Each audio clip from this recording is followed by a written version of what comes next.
मैं हर 2-4 महीने में दुनिया के खूबसूरत से मकाम पर महंगे तरीन मुल्क में रहना पसंद करता हूँ कुछ दिनों के लिए। मेरे पीछे आप लोग देख सकते हैं, इस वक्त भी मैं एक बहुत ही एक्सपेंसिव सी दुनिया की जगह पे मौजूद हूँ। एक वक्त था कि मैं एक मोबाइल की शॉप पे काम करता था और मेरी इनकम चंद हज़ार रुपयों से ज़्यादा नहीं थी, लेकिन मैंने अपना एक्स्ट्रा टाइम निकाला और मैं सीखता रहा। यकीनन मुश्किल था उस वक्त, क्योंकि बहुत कम लोग सिखाने वाले थे। और आज मैं इस वक्त ऐसी जगह पे हूँ जो मैं पाकिस्तान में टॉप का ट्रेडर भी हूँ और दुनिया में 8 लाख स्टूडेंट भी हैं।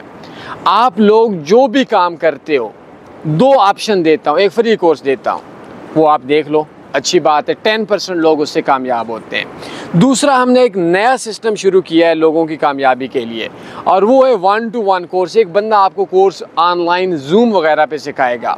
तो लाजमी सी बात है, इनको थोड़ा सीखो। व्हाट्सएप पे मेरा नंबर है, बायो में ले लो या फर्स्ट कमेंट्स के अंदर, और इन कोर्सेज़ पे लाजमी तवज्जो दो। वक्त आएगा आप लोग भी मेरी तरह इस खूबसूरत माहौल को एंजॉय करें।